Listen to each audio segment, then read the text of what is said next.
वो है मिस्टर कुमार गौरव झा जी, जो एक बहुत ही फेमस पर्सनैलिटी है यूट्यूब पे, जो बहुत ही अच्छी लीडरशिप रखते हैं और एक डेंटिस्ट हैं। डेंटिस्ट होने के नाते इन्होंने अपनी प्रैक्टिस को भी ध्यान दिया, साथ में ओके लाइफ केयर को अपने करियर में मैं आज इस पर्सनैलिटी से मिलाने वाली हूँ, है मिस्टर तो इन्होंने अपनी जॉब अपनी प्रैक्टिस के साथ हमारे साथ इस जर्नी को शुरू किया था और आज अगर मैं बोलूँ तो इनकी जर्नी एक इतिहास बन चुकी है।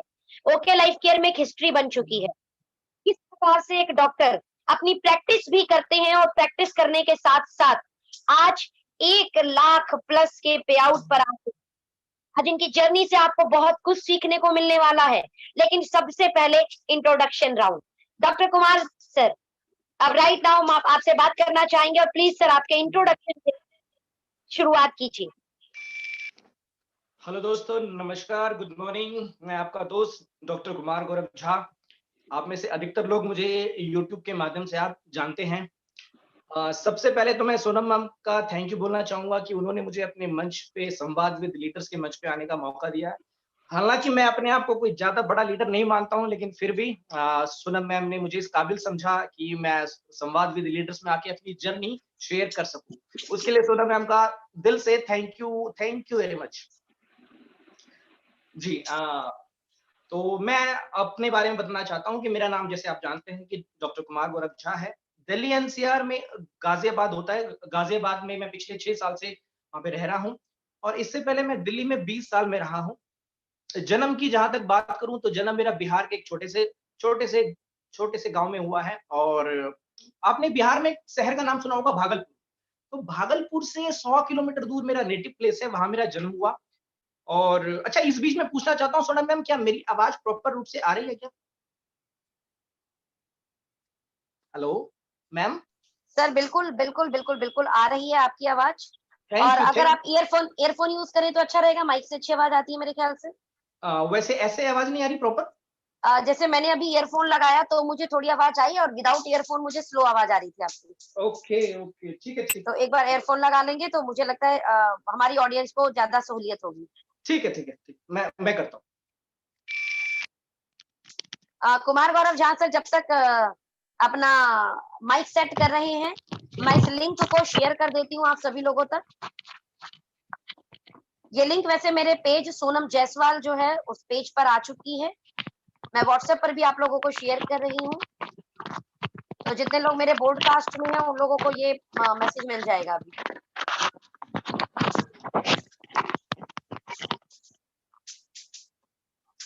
अब मैडम क्या मेरी आवाज प्रॉपर रूप से आ रही है? जी बिल्कुल सर, बिल्कुल सर। और फोन को अगर फोन को हम कैसे फोन पे रखे, आपने खड़े मोड में रखा है ना, इसको थोड़ा सा डाउन कीजिए। अच्छा, थोड़ा हाँ, ओके, चौड़ा लैंडस्केप मोड में आपकी डाल स्क्रीन दूंगा चौड़ी इसको। हो जाएगी। Right right right. अब क्या ओके होता है, ओके ये ओके, स्क्रीन ठीक। जो है ये स्क्रीन यूट्यूब के लाइक भी हो गई है। हाँ। अब ठीक है? या परफेक्ट, इट्स परफेक्ट। यूट्यूब पे भी बड़ा ओके कंफर्टेबल लोगों को फिर दिखाई देता है। ओके ओके, ठीक है। So nice. हाँ जी, ओके। तो मैं अपनी जर्नी स्टार्ट करना मैं चाहता हूँ और हाँ, जर्नी स्टार्ट करने से पहले आपको एक मैसेज देना चाहता हूँ कि देखिए, ऐसा है कि ये जो प्रोग्राम मैडम ने डिजाइन किया है, इसका स्पिरिट और इसका इंटेंशन आपको समझना पड़ेगा कहीं ना कहीं। जर्नी तो खैर मैं आपको शेयर कर ही दूंगा, लेकिन ये जो प्रोग्राम मैडम ने डिजाइन किया है, इसके स्पिरिट और इंटेंशन आपको समझना पड़ेगा। देखिए, हम लोग जितने जल्दी डायरेक्ट सेलिंग में आते हैं, उतना जल्दी हम डायरेक्ट सेलिंग को क्विट करने का डिसाइड कर लेते हैं। क्यों करते हैं? क्योंकि या तो हमको डायरेक्ट सेलिंग की इंपॉर्टेंस नहीं पता है, या तो डायरेक्ट सेलिंग के जो उतार चढ़ाव हैं हम उसमें फंस जाते हैं। तो या तो किसी के नेगेटिव इंपैक्ट में आके हम उसको बिजनेस को छोड़ देते हैं। तो यहाँ जो लीडर्स आते हैं रोजाना शाम को 7 बजे, बहुत ही अच्छा प्रोग्राम मैडम ने डिजाइन किया है। यहाँ पे सिर्फ आपके ग्रोथ के लिए और आपके टीम के ग्रोथ के लिए डिजाइन किया गया है। तो इस प्रोग्राम को ज्यादा से ज्यादा आपको फोकस करना है, अपनी टीम को भी शेयर करना है। चलिए दोस्तों, मैं आपको अपना जर्नी बताता हूँ। मेरा नाम डॉक्टर कुमार है और मैं दिल्ली एनसीआर में, गाजियाबाद है, गाजियाबाद में मैं पिछले 6 साल से रह रहा हूँ और इससे पहले मैं दिल्ली में भी 20 साल था। जन्म मेरा बिहार के एक छोटे से गांव में हुआ है। बिहार में आपने एक सिटी का नाम सुना होगा, भागलपुर। भागलपुर से 100 किलोमीटर दूर मेरा नेटिव प्लेस है, वहाँ पे मेरा जन्म हुआ है। इकोनॉमिकल कंडीशन बहुत ही खराब थी, लोअर मिडिल क्लास से हम जो बिलोंग हम जो करते हैं। अ, अपने माता-पिता का इकलौता संतान, ना कोई ब्रदर, ना कोई सिस्टर। शुरुआती 5 साल मैं गाँव में रहा हूँ और शुरुआती 5 साल में बहुत ज़्यादा इकोनॉमिकल प्रॉब्लम हुआ। उसमें से एक एक आपको एग्ज़ाम्पल बताना चाहता हूँ, उससे आप समझ जाएँगे। शुरुआती 5 साल मैं गाँव में रहा तो उस दौरान मुझे एक मेजर सर्जरी का भी सामना मुझे करना पड़ा। मेरे चेस्ट में सिस्ट बन गया था, सिस्ट मतलब कि पस फॉर्मेशन। तो वो बन गया था, तो वो बहुत ही रैपिडली फैल रहा था और जो है मेरे और दूसरे वाइटल ऑर्गन को भी इफ़ेक्ट कर रहा था। क्योंकि मेरे पेरेंट्स को तो पता था कि सर्जरी बहुत ज़रूरी है कराना, लेकिन उस समय हमारी इकोनॉमिकल कंडीशन ऐसी थी कि 40-50 हज़ार रुपए सर्जरी के लिए भी इकट्ठा करना बहुत ही मुश्किल काम हो रहा था।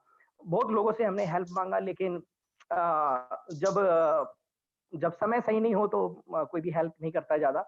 तो किसी तरह ज्वेलरी बेच करके मेरे पेरेंट्स से मेरी सर्जरी मेरी कराई।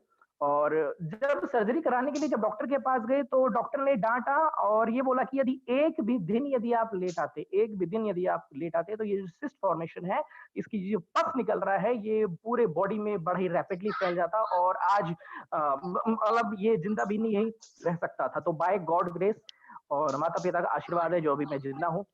तो शुरुआती 5 साल मैं जो है गाँव में रहा और फिर उसके बाद आफ्टर 5 ईयर आफ्टर 5 ईयर जो है 1989 के आसपास 1990 के आसपास सॉरी विद फैमिली मैं दिल्ली में आया। स्टार्टिंग के 6 साल मैं रेंट पे रहा और मैं आपको बताना चाहूँगा मेरे फादर साहब जो है इंजीनियरिंग कॉलेज में लाइब्रेरियन हैं। और एक बात और बताना चाहूँगा कि मेरे फादर साहब ने अपनी लाइफ में बहुत स्ट्रगल किया है और मेरी मम्मी ने कदम दर कदम उनका साथ भी दिया है। तो आज मैं जो कुछ भी हूँ और अपने लाइफ में जो भी सुख-सुविधा मैं ले रहा हूँ, वो कहीं न कहीं मेरे फादर साहब की बदौलत है। उनकी स्ट्रगल की बदौलत है। तो ख़ैर 1995 के आसपास मेरे फादर साहब का प्रमोशन हुआ और वो लाइब्रेरियन से चीफ लाइब्रेरियन बन गए। इकोनॉमिकल कंडीशन थोड़ी हमारी सुधरी और उसके बाद हम रेंटेड मकान से अपने मकान में आ गए। ओके, उसके बाद अच्छा स्टडी की जहाँ तक बात करें तो स्टडी में मैं कुछ ज़्यादा होनहार नहीं था। एवरेज स्टूडेंट था मैं। अ, मेरे फादर साहब जो हैं, उनका एक ड्रीम बन गया था चूँकि वो इंजीनियरिंग कॉलेज में लाइब्रेरियन थे, तो रोज़ाना वो इंजीनियर्स को देखा करते थे। और तो उनके उनके सबकॉन्शियस माइंड में ये ड्रीम बन गया था कि अपने मुझे मुझे जो है इंजीनियर बनाने का।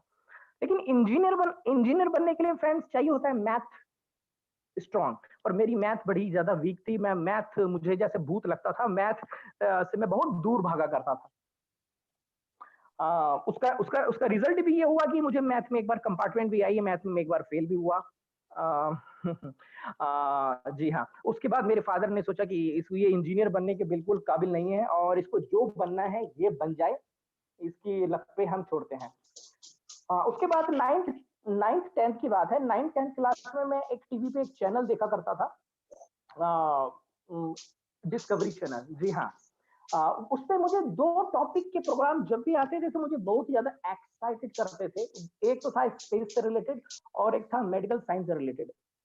स्पेस से रिलेटेड मुझे बड़ा एक्साइटमेंट करता था, मेरा भी मन करता था मैं भी स्पेस में जाऊँ, स्पेस को एक्सप्लोर करूँ। मैंने एक ड्रीम भी बनाया था कि मुझे एस्ट्रोनॉट बनना है, लेकिन फिर मैंने सोचा यार ये एस्ट्रोनॉट जो है इसमें बड़ा खतरा है। एक बार यदि स्पेस में गए दोबारा नहीं आ पाए तो फिर तो इसलिए मैंने सोचा हाँ, तो मैंने सोचा नहीं एस्ट्रोनॉट तो नहीं बनना है। हाँ, मेडिकल साइंस मुझे शुरुआत से ही बहुत ज़्यादा अट्रैक्ट करता था, अभी भी अट्रैक्ट करता है। अब मेडिकल साइंस में मुझे एक टॉपिक बहुत ही ज़्यादा अट्रैक्ट करता था, ब्रेन्स, न्यूरॉन्स।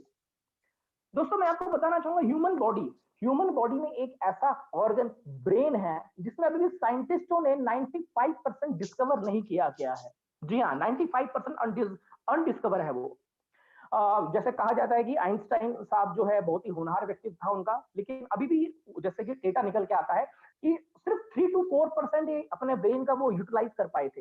तो मुझे शुरुआत से ही मुझे न्यूरॉन्स ब्रेन से रिलेटेड बहुत ही एक्साइटमेंट फील होता था और मुझे बहुत ज्यादा दिलचस्पी थी उसके अंदर। तो मैंने एक सपना बनाया, मैंने ड्रीम बनाया और गोल भी बनाया कि मुझे न्यूरोलॉजिस्ट बनना है। और अभी भी मैंने गोल मेरी एक डायरी में है कहीं लिखा हुआ, मैंने उसको लिखा हुआ था जब मैं 9th 10th में था कि मुझे न्यूरोलॉजिस्ट बनना है। लेकिन न्यूरोलॉजिस्ट बनने से पहले तो मुझे एमबीबीएस डॉक्टर बनना पड़ेगा और एमबीबीएस डॉक्टर बनने के लिए मुझे पीएमटी एग्जाम पास करना पड़ेगा, प्री मेडिकल टेस्ट। ठीक है। तो आफ्टर 12th मैंने प्री मेडिकल टेस्ट मैंने दिया, मैंने पहला अटेम्प्ट दिया, मेरे को नंबर नहीं आया, रैंक नहीं आई मतलब। दूसरी बार अटेम्प्ट दिया, उसमें भी मेरा नंबर नहीं आया, उसमें भी मेरी रैंक नहीं आई। तीसरी बार मैंने दिया तो तीसरी बार मैंने दिया तो मेरा रैंक बहुत कम आया और मेरा नंबर आ गया बीडीएस में, bachelor of dental surgery. Dental, दांत, ओ माय गॉड, ये तो कभी मैंने लाइफ में सोचा नहीं था कि दांत से रिलेटेड मैं जो है कभी फील्ड में जाऊंगा और दांत की स्टडी करूंगा और दांत का ट्रीटमेंट करूंगा। तो दंत चिकित्सक सुन के भी पता नहीं ऑकवर्ड सा लगता है। तो मैं बड़ा ही सैड हुआ और मैंने बोला कि नहीं, मुझे डेंटिस्ट्री नहीं करनी है। फिर मेरे फादर साहब ने बहुत ज्यादा कंसोल किया कि डेंटिस्ट्री भी फील्ड अच्छी होती है। मुझे याद है कि फ्रेंड और मेरे रिलेटिव, जब मेरा सिलेक्शन हुआ था बीडीएस में, तो सभी लोग मुझे कॉन्ग्रेचुलेट करते थे, हेलो सर आप डेंटिस्ट बन गए हो। मैंने कहा यार चुप रहो यार, मुझे डेंटिस्ट्री नहीं करना है, मुझे दांत से मुझे इंटरेस्ट नहीं है। फिर मुझे कई सारे फ्रेंड ने मुझे बताया कि देखो डेंटिस्ट्री जो फील्ड है उसमें आप बहुत ज्यादा पैसा कमा सकते हो अगर आप क्लिनिक ओपन करते हो तो। जी हाँ, उसके बाद मुझे पता चला कि एक इम्प्लांट जो है वो 30,000 रुपए से लेकर 3-3 लाख रुपए तक का इम्प्लांट का कॉस्ट आता है। एक एक ट्रीटमेंट जो है 20-20 हजार 1-1 लाख रुपए तक का होता है। मैंने सोचा चलो ठीक है, पैसा कमाने के लिए, ज्यादा पैसा कमाने के लिए चलो ठीक है डेंटिस्ट्री कर लेते हैं, ठीक है। मूड नहीं था बट किसी तरह मैंने किया। मोदी नगर के IDST, institute of dental surgery and technology में मेरा एडमिशन हुआ। बहुत ही ज्यादा खतरनाक स्टडी होती है, बहुत ही ज्यादा खतरनाक स्टडी होती है। पहले जो फर्स्ट ईयर होता है उसी के अंदर मैंने लाशों को चीरना फाड़ना ये स्टार्ट कर दिया था। डायसेक्शन उस पर करते हैं। मतलब स्टार्टिंग का जो 4 साल की स्टडी होती है, 4 साल में जो स्टार्टिंग का 3 साल होता है ना, वो टोटली एमबीबीएस वाला, और जो लास्ट का 1 साल होता है वो पूरा डेंटिस्ट से रिलेटेड। और फिर 4 साल स्टडी के बाद होता है 5वां साल ट्रेनिंग। अब यहाँ पे मैं आपको एक इंपॉर्टेंट चीज बताना चाहूंगा, बहुत ही ज्यादा इंपॉर्टेंट चीज। प्लीज। मेरे को बचपन से एक हैबिट थी, स्टैमरिंग की। स्टैमरिंग यानी बात करते करते अटक जाना, हकलाना। तो ये हैबिट मुझे स्टार्टिंग में 1-2 साल था, तो मेरे पेरेंट्स ने सोचा अभी 1-2 साल का है और आगे चल के जो है ठीक हो ही जाएगा। मेरा एज 3 साल, 4 साल, 5 साल, 6 साल, 10 साल, 15 साल, इवन 16 साल तक ये हैबिट मेरी कंटिन्यू रही। अब मेरे पेरेंट्स भी वरी होने लगे कि अब ये हैबिट, अटकने की, हकलाने की हैबिट कैसे जाएगी।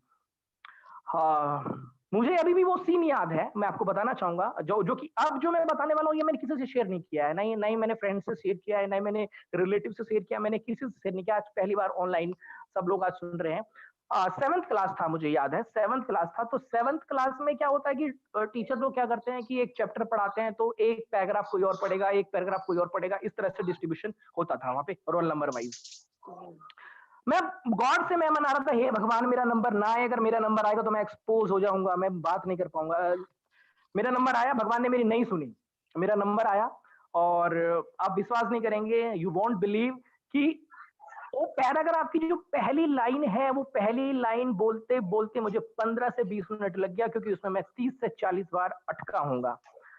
हाँ, बहुत ही ज्यादा डिप्रेस फील हुआ मैं, क्योंकि 80 स्टूडेंट थे उस क्लास में और सभी हंसने लग गए। मेरे को यहाँ से पसीने, यहाँ से पसीने, यहाँ से पसीने, और यहाँ से आंसू आने लग गए। उसके बाद तो मैंने सोचा कि मैं अपनी लाइफ में शायद किसी से बात नहीं कर पाऊंगा, और जब भी मेरे सामने कोई एक से ज्यादा व्यक्ति खड़े होते तो मैं सोचता कि नहीं नहीं मेरी बस की नहीं है 2 के सामने खड़े होके बात करना। उसके बाद में मेरे सबकॉन्शियस माइंड में ये फियर डेवलप हो गया कि ये मैं बात नहीं कर सकता हूं किसी के आगे अगर कोई एक से ज्यादा व्यक्ति है तो। उसके बाद कुछ मेडिटेशन टेक्निक मैंने अपनाई, मैंने उसके द्वारा ये हैबिट तो चली गई, लेकिन ये साइकोलॉजिकल इफेक्ट मेरे दिमाग के सबकॉन्शियस माइंड में कहीं ना कहीं छिप गया था कि मैं पब्लिक स्पीकिंग तो छोड़ो, मैं 2 आदमी के सामने बात नहीं कर सकता हूँ, क्योंकि बार बार वही मेमोरी फ्लश होने लग जाता था। तो मैं आपको बता रहा था, जब मैं कॉलेज में था तो 4 साल की जब मैंने स्टडी किया तो लास्ट में होता है ट्रेनिंग 1 साल का। उस ट्रेनिंग में मेरे 7 सब्जेक्ट थे, 7 सब्जेक्ट के अलग अलग 7 सब्जेक्ट थे, हाँ, अलग अलग सब्जेक्ट का सेमिनार करना पड़ता है, और वो सेमिनार कुछ ज़्यादा बड़ा सेमिनार नहीं, 10 टीचर होते हैं, 5-10 स्टूडेंट होते हैं, वो 15 लोगों के सामने आपको सेमिनार करना पड़ता है एक-एक टॉपिक का। मैं 2 लोगों के सामने नहीं बात कर सकता, ये 15 लोग के सामने कैसे बात करूँगा? नहीं, इम्पॉसिबल। मैंने सेमिनार नहीं दिया और साथ के साथ सब्जेक्ट में मैं आफ्टर ट्रेनिंग फेल हो गया और 6 महीने की मुझे सप्ली आई। प्रिंसिपल के सामने बहुत रिक्वेस्ट किया कि सर बिना सेमिनार मुझे आप पास करवा दो। थ्योरी में मेरा नंबर अच्छा था लेकिन सेमिनार नहीं दे पाने के कारण मुझे 6 महीने सप्ली आई। क्यों नहीं दे पाया? क्योंकि पब्लिक स्पीकिंग का फ़ियर था, वही सब मेमोरी फ्लश होने लग जाता था। और खैर कोई दिक्कत नहीं है, उसके बाद किसी तरह मैंने विदाउट सेमिनार मैंने पास किया और उसके बाद जो है 2009 के आसपास 2009 के आसपास जो है मैंने क्लिनिक को ओपन किया। जॉब तो मुझे नहीं करना था क्योंकि मुझे पता था कि जॉब की हालत बहुत ही ज़्यादा खराब है, स्पेशली डेंटिस्ट्री में बहुत ही ज़्यादा खराब है। हाँ, अगर आपको आफ्टर डेंटिस्ट्री पैसा कमाना है तो आपको क्लिनिक ही खोलना पड़ेगा। तो मैंने 2009 के लास्ट में मैंने क्लिनिक ओपन किया। स्टार्टिंग के 2 साल तो स्ट्रगल तो करना ही पड़ता है, मैंने भी स्ट्रगल किया और उसके बेटा बाद जो है पिलो दो, पिलो मोटा वाला पिलो। जी, हाँ, तो स्टार्टिंग के 2 साल तो स्ट्रगल तो करना ही पड़ता है, मैंने भी स्ट्रगल किया और जो है 2011 के आसपास कंडीशन सुधरी और 1 महीने का लगभग 2 से ढाई लाख रुपए पर मंथ मैं क्लिनिक से कमाने लग गया था। अब वहाँ पे अब थोड़ा-सा दूसरा पॉइंट बताना चाहता हूँ कि मेरे घर के पास में एक फ्रेंड रहते थे मेरे, नए-नए फ्रेंड बने थे, जुनैद आलम जी। जुनैद आलम जी मेरे फ्रेंड बने थे। सॉरी मैं नाम ले रहा हूँ, अगर जुनैद आलम जी सुन रहे हो तो मुझे माफ़ करिएगा, आगे मैं कुछ भी अगर बोलूँगा तो माइंड मत करिएगा, सॉरी। हाँ, तो जुनैद आलम जी मेरे नए-नए फ्रेंड बने थे और वो मुझे आके बोलते हैं, "सर, डॉक्टर साहब एक ऐसा बिज़नेस मैं आपको बताने वाला हूँ कि जिसमें आप विदाउट इन्वेस्टमेंट बहुत सारा पैसा कमा सकते हैं आप।" मैंने कहा, "बताओ यार क्या है बिज़नेस? करके देख लेंगे। संडे संडे फ्री रहता हूँ, उसमें कर लेंगे, बताओ।" तो उन्होंने कहा, नहीं नहीं सर मैं नहीं बता सकता हूँ, मैं अभी नया हूँ उस चीज में, तो मैं अपने सीनियर को लेके आऊंगा, वो आपको कल बताएंगे। एक्चुअली वो एमवे का प्लान मुझे बताना चाहते थे। 2011 की बात है ये। तो अगले दिन वो अपने सीनियर को लेके आए और वो मैंने उनको टाइम दिया था शाम के आसपास 6 साढ़े 6 बजे का, वो थोड़ा लेट आए थे 7:30 बजे के आसपास। अब सीन देखिए जरा, ओपीडी है, ओपीडी में 20 पेशेंट बैठे हुए हैं और वेट कर रहे हैं कि कब मैं फ्री होऊंगा और उनका ट्रीटमेंट करूंगा। और मैं ट्रीटमेंट रूम में बैठा हूँ और मेरे सामने जुनैद जी हैं और उनके साथ में सीनियर हैं जो मुझे प्लान देने के लिए आए हैं एमवे का। अब उन्होंने बात करना किस तरह स्टार्ट किया, उन्होंने बोला कि डॉक्टर साहब ये जो आपकी उंगली है, ये आपकी उंगली है, अगर ये फ्रैक्चर हो जाए, टूट जाए, तो फिर आपकी डेंटिस्ट्री कैसे चलेगी? मुझे मन में इतना गुस्सा आया, मुझे मन में इतना गुस्सा आया, किसी तरह तो मैंने डेंटिस्ट्री किया है। किसी तरह मेरे मदर फादर्स ने मुझे डेंटिस्ट्री कराया है, क्लिनिक ओपन किया है, इन्वेस्टमेंट किया है क्लिनिक में इतना। और आप बता रहे हैं, मैंने मन में सोचा, मैंने बोला नहीं, मैंने मन में सोचा कि आप बोल रहे हैं कि मेरी उंगली फ्रैक्चर हो जाए, उंगली टूट जाए। तो मैंने बोला सर ऐसा है, हालाँकि वो मुझे बताना चाहते थे कि अगर आप काम कर रहे हैं, पैसा आ रहा है, कल को काम नहीं कर पाएँगे तो पैसा नहीं आएगा, वो बताना चाह रहे थे। पैसिव अर्निंग के बारे में वो इम्पोर्टेंस बताना चाह रहे थे, लेकिन उनका बताने का तरीका गलत था। फ्रेंड यहाँ पे मैं आपको एक चीज बताना चाहता हूँ और बड़ा ही इंपॉर्टेंट है, नोट कर लीजिएगा। जब भी आप किसी प्रोस्पेक्ट को प्लान समझाने के लिए जाएं, पैसिव इनकम का इंपॉर्टेंस बताइए, लेकिन सामने वाले को पॉइंट आउट करके मत बताइए, उसको हर्ट हो सकता है। जैसे मुझे हर्ट हुआ, मैंने इमीडिएटली बोल दिया कि सर मुझे आपकी बात अभी नहीं सुननी है, मेरे ओपीडी में 20 पेशेंट मेरा वेट कर रहे हैं, अगले दिन फिर कभी बाद में सुन लेंगे। वो समझ गए होंगे कि मुझे हर्ट हुआ है। फिर वो चले गए। फिर जुनैद जी का मेरा मतलब फ़ॉलो अप सही था। वो मेरे को 1-2 दिन के बाद आके मिलते हैं और कहते हैं अच्छा फिर उन्होंने मुझे कुछ सीडीज़ दिया। एक कोई ऑर्थोपेडिक थे एमवे में, 1-2 लाख रुपए महीना वो कमा रहे थे, तो उन्होंने मुझे सीडीज़ दिया कि सर ये सीडी सुनना।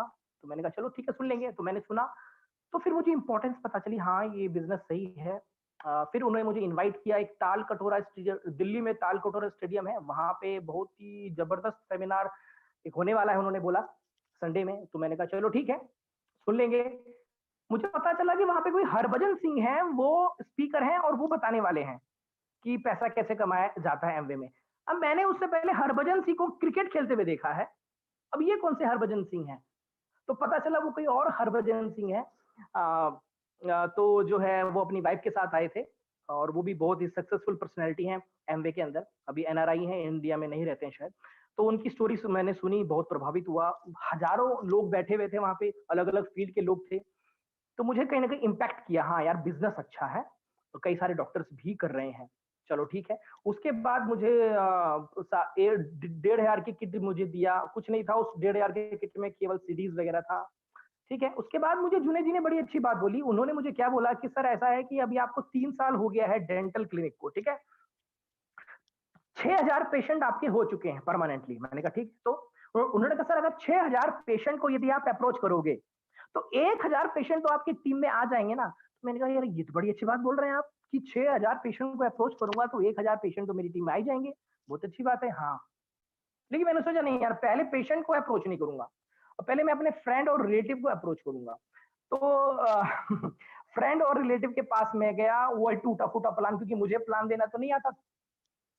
मैं किसी तरह जो है, वो जो मुझे थोड़ी बहुत कैलकुलेशन आती थी वो मैं वहाँ गया उनको बताने के लिए, अपने फ्रेंड और रिलेटिव को।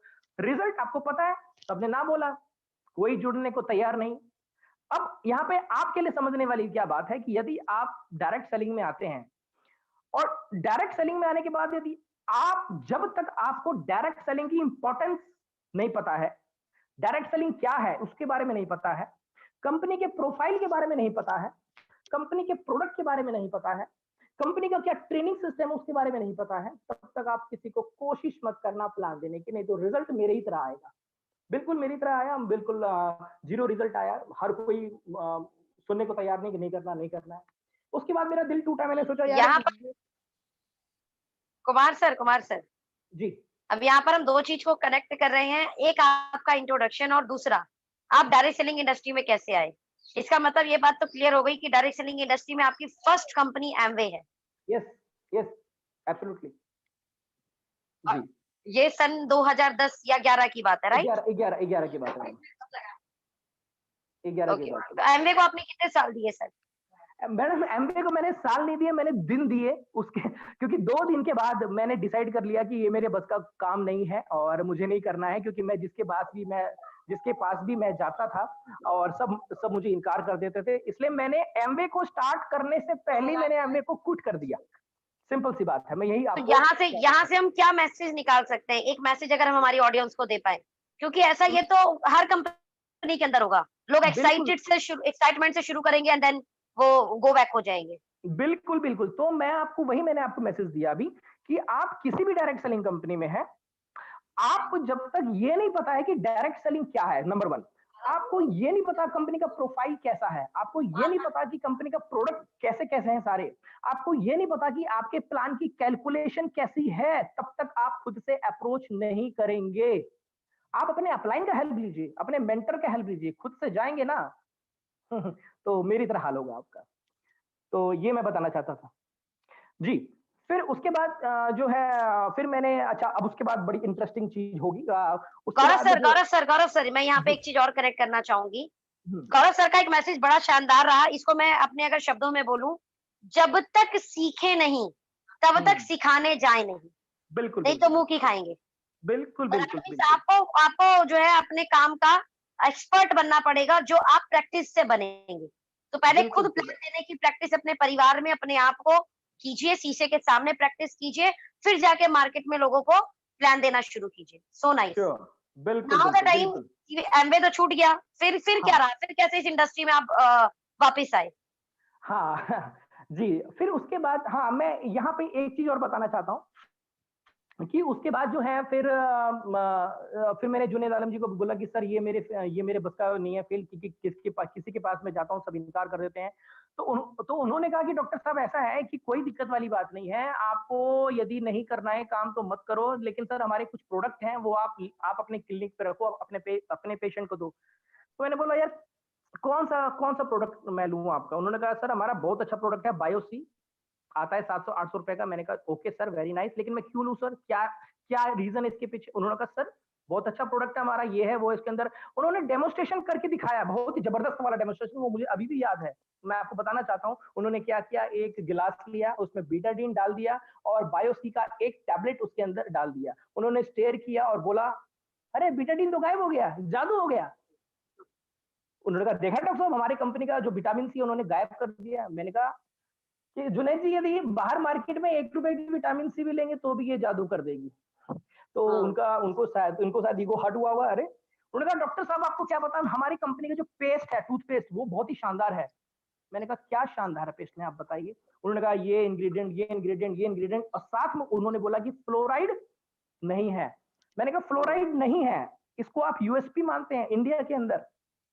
उन्होंने कहा हाँ, क्योंकि फ्लोरोसिस हो जाता है। मैंने कहा फ्लोरोसिस की बात मुझे मेरे सामने मत करना क्योंकि फ्लोरोसिस क्या होता है शायद आपको ठीक से मालूम नहीं है, उसके बाद में बात करेंगे। पहले मैं आपको बताना चाहता हूँ कि टूथपेस्ट के अंदर फ्लोराइड हम अगर इंडिया में रह रहे हैं, इंडिया में अच्छा अगर कोई बाहर डेवलप्ड कंट्री है जैसे अमेरिका है, इंग्लैंड है, वहां के लोकेलिटी के पानी में फ्लोराइड छोड़ दिया जाता है। इसलिए वहां पे एक्सटर्नली रूप से आपको फ्लोराइड लेने की जरूरत नहीं है।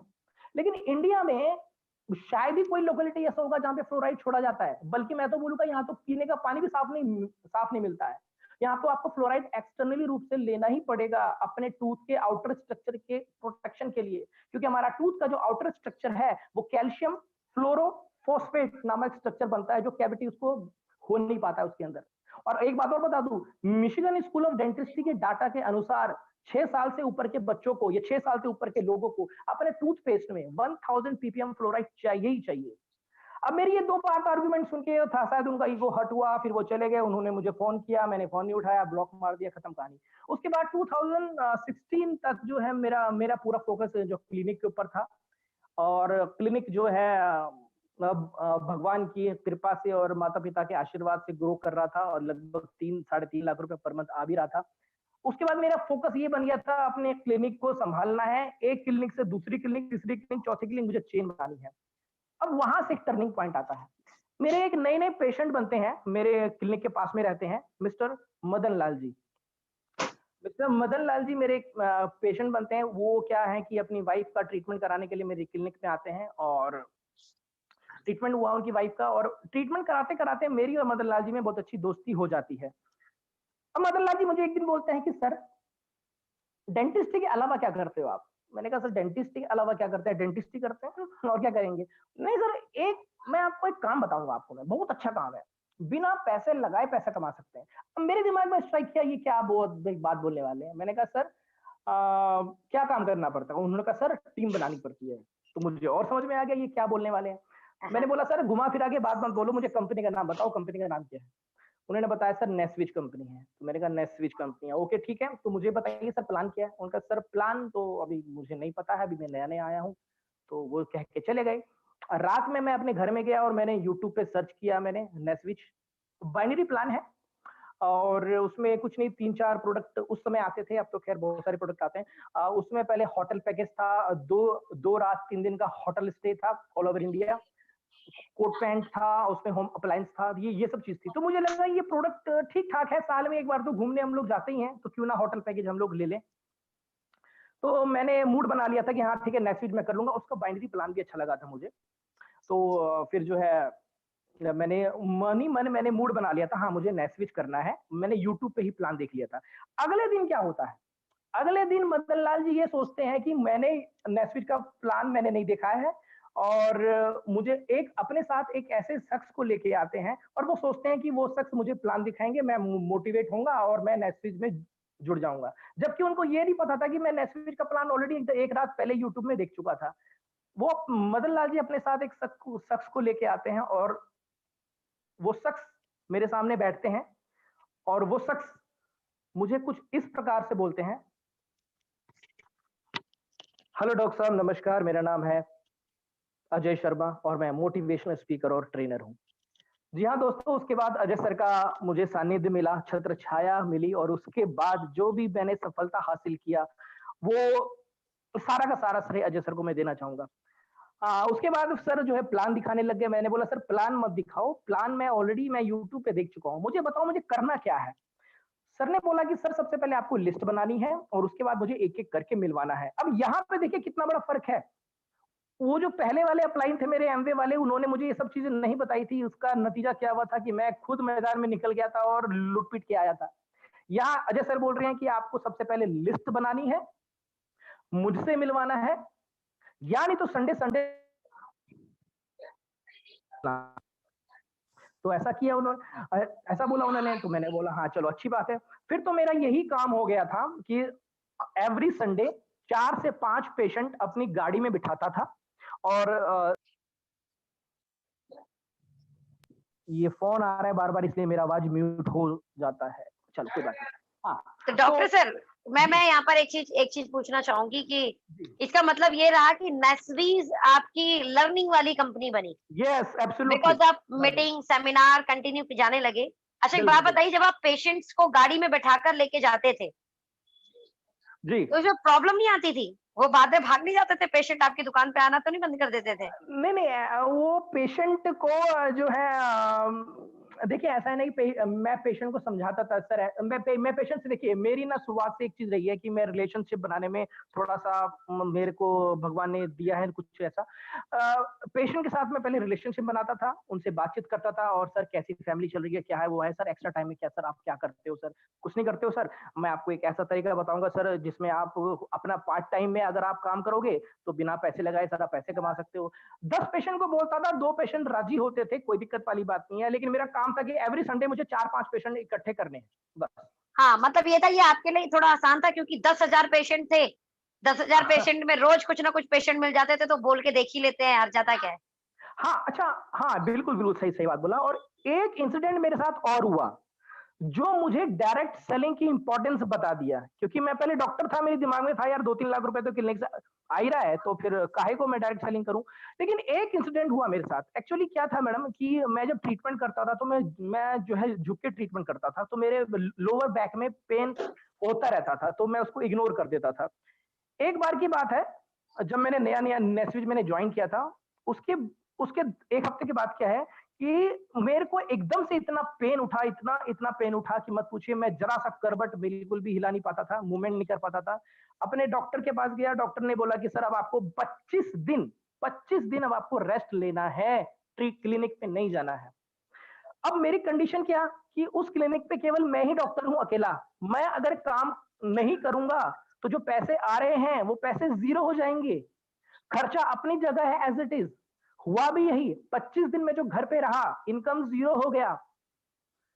किसी और डॉक्टर को मैंने जॉब पे नहीं रखा था। कारण मैंने पहले जॉब पे रखने की मैंने कोशिश किया था, लेकिन रिज़ल्ट उतना अच्छा नहीं आया क्योंकि एक पेशेंट के साथ एक एक रिलेशन बन जाता है। मान लो किसी और डॉक्टर को अपॉइंट करूँ तो वो उनसे ट्रीटमेंट कराना पसंद नहीं करता था, इसलिए मैं रहता था तो ही ट्रीटमेंट कराते थे, तो मैंने उनको जॉब से हटा दिया। मैं ही केवल सुबह से लेकर शाम तक ट्रीटमेंट करता था और उस दौरान 20-25 दिन मैंने घर पे रेस्ट लिया, पेन के कारण मेरा क्लिनिक से इनकम हो गया ज़ीरो। अब मैं सोचने में मजबूर हो गया कि अब मुझे क्लिनिक के अलावा कुछ ना कुछ साइड इनकम तो मुझे चाहिए क्योंकि आज 25 दिन के लिए मैंने रेस्ट लिया है। कल को 2 महीना, 3 महीना, 4 महीने के लिए रेस्ट लेना पड़ सकता है, तब मेरे फैमिली का सहारा कौन बनेगा? तब पैसे कहाँ से आएँगे? तो फिर उस समय मुझे लगा कि हाँ, ये डायरेक्ट सेलिंग बहुत इम्पोर्टेंट है क्योंकि यहाँ पे अगर मैं 2-3 साल अगर टीम बना लूँ, तो बिना जो है काम करे पैसा आ सकता है। तो मैं फिर और जी-जान से नेस्विच जो है नेस्विच में काम करने लग गया मैं। एक एक फिर चीज़ बता आपकी सर वेस्टीज वेस्टीज की जर्नी कैसे शुरू हुई? क्योंकि मुझे ऐसा आइडिया है कि आपने वेस्टीज स्टार्ट किया था फिर। फिर नेस्विच में क्या है कि बहुत दिक्कतें आने लगी क्योंकि जो पैकेज 9,500 का था वो 14,000 का कर दिया कि क्या बाइंड्री में ऐसा होता है। बाइंड्री में ऐसा होता है पैकेज कॉस्ट बढ़ा दिया जाता है, ट्रिमिंग कर दी जाती है, बहुत सारी चीज़ें हैं। तो 9,500 का जो पैकेज कॉस्ट था उसको कर दिया गया 12,000 अच्छा लेकिन एक इंसिडेंस मैडम यहाँ पे बताना चाहूँगा बहुत इंपॉर्टेंट है। वो अगर मैं नहीं बता पाऊँगा तो फिर आगे ये स्टोरी थोड़ी-सी हल्की पड़ जाएगी। नेस जब उस समय मैं उसमें जब नेस्ले में था तो हम हमारे घर के बगल में वीकली मीटिंग हमारी होती थी। तो वीकली मीटिंग होती थी तो जो है अजय सर उसको मीटिंग को लेते थे और अजय सर प्लान दिखाते थे और मैं अपने प्रोस्पेक्ट को वहाँ पे लेके जाता था और बड़ा अच्छा रिजल्ट आता था। अजय सर ने बोला एक दिन मुझे बोला, पता नहीं वो ख्याल कहाँ से अजय सर के दिमाग में आया। अजय सर ने बोला कि डॉक्टर साहब आज आप 1-2 स्लाइड बताओगे, बाकी मैं बताऊँगा। मैंने कहा मैं हुँ। बताऊँगा? No, no, no it is not possible मैं 2 आदमी के सामने बात नहीं कर सकता हूँ। तो आप बता रहे हो ये 15-20 लोग जो कमरे में बैठे होंगे इनके सामने मैं बोलूँगा? बिल्कुल नहीं, क्योंकि वो साइकोलॉजिकल फ़ियर मेरे दिमाग में ऑलरेडी बैठा हुआ था। मेरे को पसीने आने लगते थे, नहीं बिल्कुल नहीं। हार्ट बीट बड़ी तेज़ हो जाती थी। सर ने बोला, "अरे! क्यों घबरा रहे हो सर 2 स्लाइड बताना उसके बाद फिर मैं आ जाऊँगा, मैं सँभाल लूँगा।" तो मैंने कहा चलो ठीक है सर एक बार ट्राई करके देखते हैं लेकिन सर मैं आपको पहले बता रहा हूँ बहुत ही बेकार प्रेजेंटेशन जाने वाली है फिर मुझे मत बोलना कोई दिक्कत नहीं है आप जाओ मैं गया डरते-डरते, घबराते-घबराते भगवान को मैंने याद किया, भगवान प्लीज़ आज मेरी लाज रख लेना प्लीज़, उस दिन तो नहीं रखी थी आपने, इस बार आज जो है लाज रख लेना। पहली स्लाइड मैंने दिया डरते-डरते किसी तरह। तो मैंने पहली स्लाइड जब कंप्लीट हुई तो मैंने देखा कि लोग जो बैठे हुए थे लोग वो इंटरेस्ट ले रहे थे मेरी बात में। मैंने कहा चलो थोड़ा कॉन्फिडेंस आया, फिर दूसरा स्लाइड मैंने दिया तो और लोग इंटरेस्ट होके सुन रहे थे, तीसरा स्लाइड दिया तो और रुचि, फिर मेरे मन में पता नहीं एड्रेनलिन का एक रश हुआ, मैंने कहा अब तो ये मौका मुझे छोड़ना नहीं है और ये पूरा मैंने प्लान दे डाला, जबकि सर ने मुझे बोला था कि 2-3 स्लाइड बतानी है। तो सर आए मेरे पास, मुझे मेरी सर ने तारीफ की, सर ने एक पेन भी गिफ्ट किया, पेन मेरे पास है अभी भी और मुझे लगता है कि भगवान ने मुझे लगता है रियली मुझे लगता है कि भगवान ने अजय सर को मेरे लिए शायद इसीलिए ही भेजा था कि ये जो साइकोलॉजिकल फियर है ये दूर हो सके। अगर अजय सर मुझे धक्का नहीं देते उस दिन प्लान प्रेजेंटेशन में तो शायद मैं अभी जैसा भी जो भी बोल पाता हूँ मैं नहीं बोल पाता। मैं और गौरव एक सर यहाँ पर गौरव सर मैं सॉरी यार मैं रोकना चाहूँगी। इसका मतलब एक जी, मैसेज आपने बड़े इस अपनी स्टोरी से दे दिया कि जो भी अप्लाई जी, चाहते हैं कि उनकी टीम प्लान जी, करे, कभी जी, भी अचानक से खड़ा करके 1-2 स्लाइड बुलवा दो। बहुत ज़रूरी है, एटलीस्ट उसको हिम्मत दे दो कि तू बोल, 1 स्लाइड बोल दे कम से कम, कोई बात नहीं। बहुत बहुत ज़रूरी है। और बहुत शानदार। एक छोटा-सा मैसेज देना चाहता हूँ, फिर मैं आपको बताऊँगा वेस्टीज में कैसे गया। छोटा-सा जी, मैसेज ये है कि देखिए हम लोग जो इंसान है ना, हमने अपने साइकोलॉजिकल एक वॉल बना रखी है, फ़ियर का वॉल बना रखा है चारों तरफ, हमने एक वॉल बना रखा है।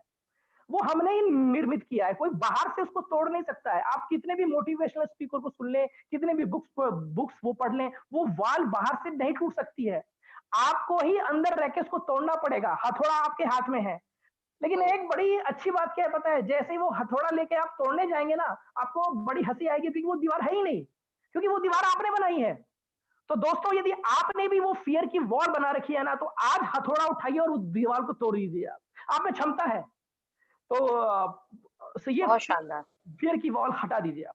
तो उसके बाद जो है मैंने बताया कि मैडम फिर उसका पैकेज का कॉस्ट जो है इंक्रीज़ होता गया, 9,500 का 12,000 हुआ, फिर 14,000 हुआ। मैं परेशान हो गया यार इतने मुश्किल से तो काम कर रहे थे और ये पैकेज का कॉस्ट बढ़ते जा रहा है। तो रात के 8 बजे थे, मैं अजय सर के क्या ना घर पे गया। मैंने बोला सर ये पैकेज का कॉस्ट तो बढ़ता जा रहा है, अब क्या करें अब? तो सर ने बोला हाँ, ये बात तो है। तो सर क्या था कि सर ने मुझे बताया कि सर एक कंपनी है, प्रोडक्ट बेस्ड कंपनी है और वेस्टीज नाम है उसका, तो उसमें काफ़ी अच्छा ग्रोथ हो सकता है। मैंने कहा ये क्या चीज़ है वेस्टीज? फिर उन्होंने 6 बाय 6 का प्लान मुझे बताया और 6 बाय 6 का जो प्लान बताया मुझे बड़ा अट्रैक्ट किया। हाँ यार, ये बात तो अच्छी बात है और यहाँ पे सामान भी सस्ते हैं, वहाँ पे तो इतने महँगे-महँगे सामान थे, 9,500 10,000 जेब से निकलवाने में पसीने निकल जाते थे, यहाँ तो 1000 2,000 रुपए का सामान है, चलो ठीक है फाइन। 6 बाय 6 का प्लान मुझे अच्छा लगा उस दिन।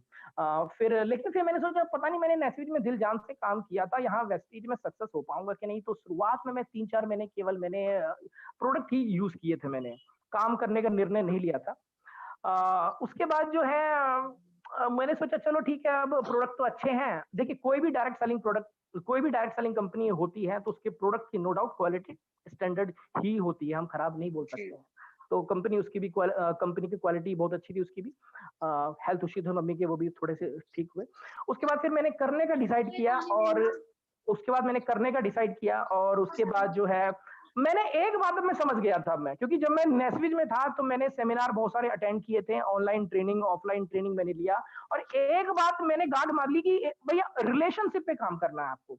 रिलेशनशिप पे आपको काम करना है और अगर रिलेशनशिप आप स्टार्टिंग से यदि आप टीम के साथ स्ट्रांग रखते हैं तो आगे चल के जो है काफ़ी काम में आ सकता है आपको। तो स्टार्टिंग में मैंने टीम के रिलेशनशिप पे मैंने काम किया और 7 से 8 महीने के अंदर मैं जो है सिल्वर डायरेक्टर बन गया।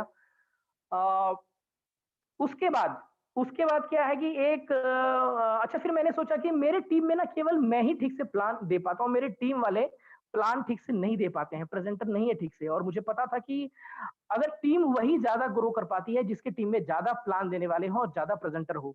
तो मैंने सोचा अब अपनी टीम को प्लान देना सिखाना पड़ेगा। तो ऐसे में मैंने एक वीडियो बनाई अपने कैमरे से शूट किया और मैंने सोचा कि ये जो प्लान है, ये प्लान कैसे देते हैं? प्लान ट्रेनिंग के नाम पे मैंने वीडियो बनाई और मैंने उनको व्हाट्सएप पे सेंड करने की कोशिश किया। व्हाट्सएप पे वीडियो नहीं गई क्योंकि लंबी वीडियो थी। मैंने सोचा अब मैं क्या करूँ? तो मुझे पता था कि एक यूट्यूब एक प्लेटफ़ॉर्म है और यहाँ पे आप कितनी भी लंबी वीडियो है, वो आप डाल सकते हो। तो मैंने डाल दी उसमें और उसका लिंक मैंने अपने टीममेट को भेज दिया। मेरी वो यूट्यूब पे पहली वीडियो थी, फर्स्ट वीडियो, और उस वीडियो को यदि आप ध्यान से सुनेंगे, तो उसमें मैं ये बोल रहा हूँ कि आप मेरे टीम का हिस्सा हैं और मैं आपका अपलाइन हूँ। तो इस बात का साक्ष्य सबूत है कि वो जो पहला वीडियो था वो मैंने अपने टीम के लिए बनाया था मैंने, यही सोच के बनाया था। लेकिन अब जब यूट्यूब पे वीडियो जाती है तो वो ओपन हो जाती है सबके लिए। तो मुझे फ़ोन कॉल आने लगे ऑल ओवर इंडिया से कि सर वीडियो बड़ा अच्छा बना है, इस टॉपिक पे आपने बना दिया, अगले टॉपिक पे कब बनाओगे?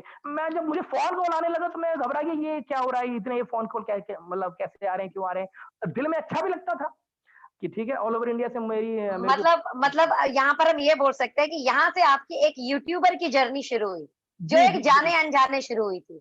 बिल्कुल, सिर्फ बिल्कुल। इसलिए कि टीम को जो है एक प्लान मैं बना के दे देता हूँ, ताकि हुँ, टीम हुँ। इसको एज़ अ टूल यूज़ कर ले। बिल्कुल, बिल्कुल, बिल्कुल। उसके बाद जो है बहुत शानदार, बहुत शानदार। जी, उसके बाद जो आज है आपके फिर यूट्यूब पर कितने सब्सक्राइबर हैं डॉक्टर सर? सर अब मैडम अभी जो है 1,52,000 के आस-पास है लगभग। 1 लाख 52 1,52,000 जी, जी, जी। इसका मतलब सिल्वर पिन मिल चुकी है आपको? बिल्कुल, बिल्कुल, बिल्कुल। जी, मिल गई है। क्या बात है, क्या बात है! तो अभी जी। हम एक सिल्वर पिन यूट्यूबर से बात कर रहे हैं, जो जी, जी। जाने-अनजाने यूट्यूबर बने हैं। जी, जी, जी। बहुत तो शानदार सर। लेकिन एक इम्पोर्टेंट मैसेज मैं और देना चाहूँगा यहाँ पे, तो उसके बाद जो है फिर थोड़ा-सा लोकप्रिय हुआ, जिस भी सेमिनार में जाता था, जिस भी इवेंट में जाता था, लोग सेल्फी खिंचवाना चाहते तो मन में बड़ा अच्छा-सा लगता था। लेकिन उसके बाद क्या हुआ, मैं यूट्यूब में घुस गया कुछ ज़्यादा ही। एक-एक वीडियो बनाते-बनाते मुझे 2 से 3 दिन लग जाता था क्योंकि एडिटिंग-वेडिटिंग ये वो फलाना-ढिकना। 6 महीने का परिणाम ये हुआ कि 2018 के सितंबर से मैंने वीडियो बनाना स्टार्ट किया। सितंबर, अक्टूबर, नवंबर, दिसंबर, जनवरी, फरवरी 6 महीने में 1,30,000 सब्सक्राइबर मेरे हो गया था 6 महीने के अंदर। हाँ, अब मैं आपको एक मैसेज बताना चाहता हूँ कि ये जो यूट्यूब है, ये एक जंगल है। इस जंगल में यदि आप घुस गए, तो पीछे जाने का रास्ता शायद ना मिल पाए आपको कभी-कभी। तो ऐसे में हुआ क्या कि मैं जब यूट्यूब पे ध्यान देने ज़्यादा लग गया तो मेरी टीम की ग्रोथ रुकने लग गई क्योंकि मैं अपनी टीम पे ज़्यादा ध्यान नहीं दे पा रहा था। मेरा तो फ़ोकस यूट्यूब पे चला गया था पूरा। तो अच्छा इस बीच क्या होता था कई सारे लोग मुझे दूसरी टीम से जो वेस्टीज के दूसरे टीम से थे वो मुझे फ़ोन करते थे, "सर आप बड़ा अच्छा बताते हो, बड़ा अच्छा समझाते हो, मुझे आपकी टीम में आना है। मैं किसी और टीम में जुड़ा हुआ हूँ वेस्टीज में और मुझे आपकी टीम में आना है।" तो मैं बोलना चाहूँगा कि थैंक्स टू अजय सर, मुझे अजय सर के द्वारा एथिक्स दिया हुआ था इतना अच्छा और इतने अच्छे संस्कार मिले हुए थे। मैं उनको बोलता था, "सर ऐसा है कि आप जहाँ जिस टीम में काम कर रहे हो वहीं पे टीम पे काम करो और कोई अगर हेल्प चाहिए होगी मैं आपको फ़ोन पे हेल्प करूँगा, मेरी वीडियो है उस पे आप हेल्प ले सकते हो।" तो मैंने साफ इनकार कर देता था उनका मैं और कहीं न कहीं ये संस्कार मुझे अजय सर के द्वारा आया। तो लेकिन मैं 6 महीने जब मैं यूट्यूब में पूरा घुस गया तो मैं अपनी टीम की तरफ ध्यान नहीं दे पा रहा था, फील्ड वर्क नहीं कर पा रहा था मैं। तो ऐसे में नतीजा क्या हुआ कि टीम जो है छोड़-छोड़ के जो है बैठने लग गई। मैं आपको एक बात बताना चाहता हूँ कि आपके टीम में यदि कोई डिस्ट्रीब्यूटर आया है, अगर शुरुआत के 3 महीने यदि आपने उस पे ध्यान नहीं दिया और स्टार्टिंग के 3 महीने में यदि उनको नहीं दिखाई दिया कि कुछ यहाँ पे प्रॉफिट आ रहा है, कुछ रिजल्ट आ रहा है और आपने उनसे हेल्प नहीं किया, वो छोड़ के जा सकते हैं। और स्टार्टिंग के 3 महीने में यदि आपने उनको ध्यान दिया, फ़ोकस किया, पाल के रखा, तो ज़िंदगी भर आपका वो साथ नहीं छोड़ेंगे आपका। तो मैंने ये गलती किया 6 महीने पूरा इट मैं मीन्स यूट्यूब ये में बोल सकते हैं जी। हम यहाँ पर आपने इस चीज़ को एक और मैसेज बहुत शानदार आपने यहाँ पे दिया कि स्टार्टिंग 90 डेज़ मतलब स्टार्टिंग 90 डेज़ टेक केयरिंग बहुत ज़रूरी है टीम की बहुत अगर हम ज़रूरी, टीम को चाहते हैं कि वो ग्रोथ करे। बहुत ज़रूरी है, अल्टीमेट बहुत मैसेज ज़रूरी। था ये, नोट कर लिया बहु जाए ये बहुत ज़रूरी है। बहुत जी ज़रूरी है सर, मैडम, बहुत ज़रूरी इन है। इन तो 90 डेज़ में यहाँ से एक सवाल निकलता है गौरव सर प्लीज़ उसको भी कवर कर दीजिए। हुँ, हुँ। 90 डेज़ में क्या-क्या एक्टिविटी डाउनलाइन के लिए करनी चाहिए, जिसके कारण उनको एक रास्ता मिल पाए, एक वे मिल पाए, एक कॉन्फिडेंस मिल पाए? देखिए स्टार्टिंग 90 डेज़ वर्किंग। सबसे ज़्यादा ज़रूरी है, सबसे ज़्यादा जो मैं अपनी टीम में करता हूँ, वही मैं आपको बता रहा हूँ। सबसे ज़्यादा ज़रूरी है, कोई भी डिस्ट्रीब्यूटर आपकी टीम में आया है, यदि वो फ्रेशर है, यदि उसने पहले कोई डायरेक्ट सेलिंग कंपनी नहीं की है, तो पहले सबसे पहला फर्ज़ बनता है कि भगवान के आशीर्वाद से, माता-पिता के आशीर्वाद से वो डायरेक्ट सेलिंग में आया है, तो डायरेक्ट सेलिंग की इम्पोर्टेंस बताना है कि डायरेक्ट सेलिंग की इम्पोर्टेंस क्या है, नंबर 1 चीज़। उसके बाद उसको हमको तैयार करना है प्लान देने के लिए। हम पे डिपेंडेंट ना रहे वो सबसे पहली बात। वो हमारा वेट ना करते रहे कि डॉक्टर साहब अगर फ्री होंगे तो ही प्लान हो पाएगा, डॉक्टर साहब बिज़ी हैं तो प्लान नहीं हो पाएगा। नहीं, उसको इंडिपेंडेंटली खड़ा करना है। उसको प्लान देने में मजबूत बनाना है, नंबर 1 ये नंबर 2 चीज़। उसके बाद उसका ड्रीम सेट करवाना है, गोल सेट करवाना है कि वो डायरेक्ट सेलिंग में आए क्यों हैं और वो क्या चाहते हैं इस डायरेक्ट सेलिंग से। डायरी पे नोट करवाना है। मैंने तो इवन जितने मेरे सीनियर सीनियर डिस्ट्रीब्यूटर है सबको मैंने बोला कि फेसबुक पे अनाउंस करो आप। तो अभी मेरे जितने भी सीनियर डिस्ट्रीब्यूटर सब ने फेसबुक पे गोल अपना अनाउंस किया हुआ है। तो ये सब चीजें कुछ स्टार्टिंग की एक्टिविटी ये है, उनको हमको ट्रेनिंग देना पड़ता है, अलग अलग चीज पे, प्रोडक्ट के ऊपर ट्रेनिंग देना पड़ता है, प्लान के ऊपर ट्रेनिंग देना पड़ता है। ये सब स्टार्टिंग के इनिशियल 30 डेज है, वो हमको ध्यान देना पड़ता है हमको। Superb, superb. आई थिंक सबने नोट कर लिया होगा। पहला जी। इम्पोर्टेंट कुमार सर ने बताया कि उनको डायरेक्ट सेलिंग क्या है ये क्लियर कर दें। दूसरा, उन्हें सेल्फ डिपेंड बना दें। उनको प्लान की जानकारी दे दें, उन्हें प्रोडक्ट की जानकारी दे दें और उन्हें करना भी सिखा दें कि वो जी। कैसे वो प्लान करें और प्रोडक्ट बताएं। और तीसरा, उनका जो ड्रीम है उसे आप बहुत गोल में कन्वर्ट कर दें। बहुत मीन्स जरूरी। उनके ड्रीम पर डेट डलवा दें और उन्हें ये महसूस करवाएं कि ये ड्रीम उनका कब पूरा हो सकता है। That's called the why clear करना, कि वो डायरेक्ट सेलिंग क्यों कर रहे हैं, जिसमें short term, mid term, long term goal आपको लिखवाने होंगे। It's a fantastic 90 days work. Thank you sir, आपके जरिए बहुत सारे लोगों को आज ये मैसेज मिल गया होगा। उसके नाउ बाद जो प्लीज हाँ, नेक्स्ट। बस फिर उसके बाद जो है फिर मैंने अपनी टीम पे ध्यान दिया और मैंने यूट्यूब पे वीडियो बनानी मैंने बंद कर दिया मैंने। फिर मेरी 1 महीने में 1 वीडियो, 2 महीने में 1 वीडियो, फिर मैं यूट्यूब से लगभग दूर होता चला गया और अपनी टीम को फिर मैंने पकड़ना चालू किया। अब मैंने ये ध्यान दिया कि कुछ इश्यूज़ स्टार्टिंग डेज़ में आ रहे थे। खैर मैं वो इश्यूज़ नहीं बोलता हूँ। वो इश्यूज़ क्या आ रहे थे कि प्रोडक्ट कॉस्ट को लेकर के।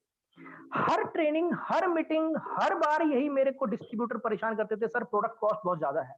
और मैं उनको किस तरह से समझाता था, मैं बोलता था कि यार प्रोडक्ट कॉस्ट कोई इश्यू ही नहीं है।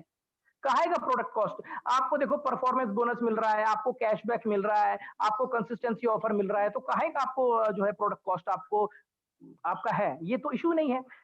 ये मैं बोल के उनको चुप करा देता था। लेकिन मुझे कौन बताए, मुझे कौन समझाए कि बाहर मार्केट में जो सामान ₹100 का मिल रहा है, वो यहाँ पे मिल रहा है ₹200 का, ₹300 का, ₹400 का। और हम प्लान में बताते हैं कि ₹100 का सामान 100 का मिलेगा, इवन 60% पैसा भी लौट के आएगा। ये मुझे कौन बताए? मैं उस नज़र से नहीं देख पा रहा था एंड आई एडमिट मिस्टेक। मैं अपने आप को गिल्टी मानता हूँ उस समय। क्या करें? हर चीज़ हर समय नहीं समझ सकता इंसान। उस समय मैं उस नज़रिए से नहीं देख पा रहा था। केवल मेरा मकसद था अपनी टीम को चुप करा देना कि भैया आपको कंसिस्टेंसी ऑफर आ रहा है, ये आ रहा है, ये आ रहा है, ये आ रहा है। कोई भी कस्टमर आगे भी कस्टमर बना रहेगा, इस बात पे डिपेंड करता है, याद रखिएगा, कोई भी कस्टमर आगे भी कस्टमर बना रहेगा, इस बात पे डिपेंड करता है कि आज वो किस रेट पे सामान ले रहा है। जी। उसको नहीं पता कंसिस्टेंसी ऑफर, उसको नहीं पता स्कीम प्रॉफिट, उसको इस जाल में फांसने की कोशिश मत करिए आप। पहले दिन जिस कीमत पे वो सामान लेके आता है, वो डिसाइड करता है कि कस्टमर आपका साथ देगा कि नहीं देगा। तो ये वाली बात है, तो मैं उस नज़र से नहीं देख पा रहा था। हाँ, उसके फिर और भी कुछ इश्यू आए, कंपनी ने एक बहुत बड़ा ब्लंडर किया। कंपनी ने ब्लंडर ये किया कि हमारा जो जो हमारा ₹2500 का सामान जो हम 6 महीने सामान खरीदते थे, 7वें महीने हमको सामान फ्री मिलता था, वो कंपनी ने बंद कर दिया। 100 पीवी मैंडेटरी उसमें कर दिया। अब 100 पीवी का मतलब है कि 3,500 से 3,500 से ₹4,000 का सामान पड़ता था, अगर हम जनरल प्रोडक्ट भी शामिल उसमें कर दें तो।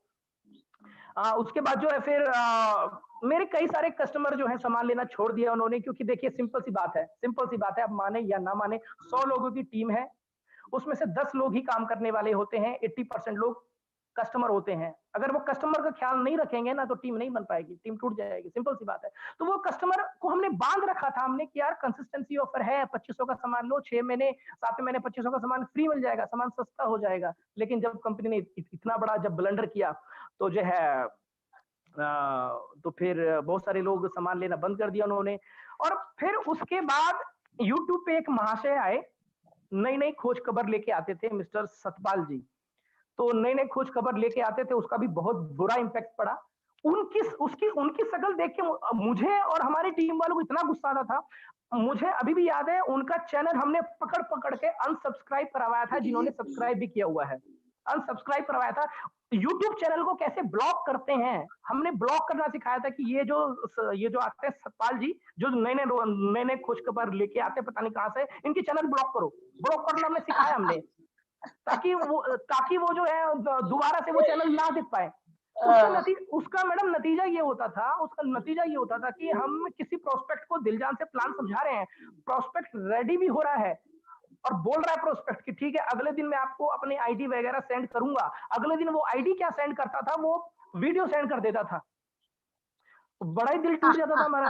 हाँ, बड़ा ही हमारा दिल टूट जाता था। मतलब आप लोगों को तैयार करते थे और लोग जी। वहां से बता देते थे कि क्यों नहीं करना है। बिल्कुल, बिल्कुल, बिल्कुल। तो ऐसे में जो है फिर मैंने अच्छा फिर एक चीज़ और इंसिडेंट हुआ कि मेरे टीम के कई सारे लोग एक पार्टिकुलर कंपनी में जा रहे थे। पता नहीं क्या नाम था, शायद ओके शायद था नाम, ओके करके। जी, ओके ओके करके कुछ नाम था, ओके लाइफ केयर, जी हाँ।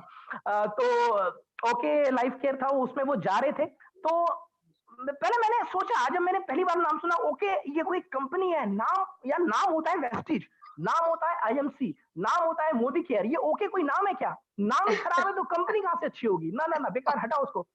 तो उसके बाद जो है अच्छा मैं कुछ चीज सर्च कर रहा था यूट्यूब पे, तो सर्च करते करते करते करते ओके का प्लान आ गया, ओके लाइफ केयर का। मैंने उस प्लान को देखा तो खोपड़ी घूम गई। खोपड़ी इसलिए घूम गई क्योंकि सारी की सारी इनकम 50,000 बिजनेस वॉल्यूम पे, दुनिया जहान की इनकम 50,000 बिजनेस वॉल्यूम पे, सुपर एक्टिव बोनस किया, कार फंड किया, हाउस फंड किया, सारी दुनिया जहां की इनकम 50,000 बिजनेस वॉल्यूम पे, और यहाँ पे हम एक डायरेक्टर बनाओ तो दूसरा बनाओ तो तीसरा बनाओ तो चौथा बनाओ तो पांचवा बनाओ, पूरी जिंदगी लेग खोलते रहो। मतलब नेटवर्कर की जिंदगी यही रह गई है कि पूरी जिंदगी लेग खोलते रहो, बस केवल इसी में बिजी हो जाओ और उसको मेंटेन करो। तो वहां पे तो ओके लाइफ केयर में तो केवल 50,000 बिजनेस वॉल्यूम पे सारी इनकम है, और यहाँ पे डायरेक्टर पे डायरेक्टर खोलते रहो आप। तो ये सब चीज मुझे स्ट्राइक की, खोपड़ी में गया मेरी बात।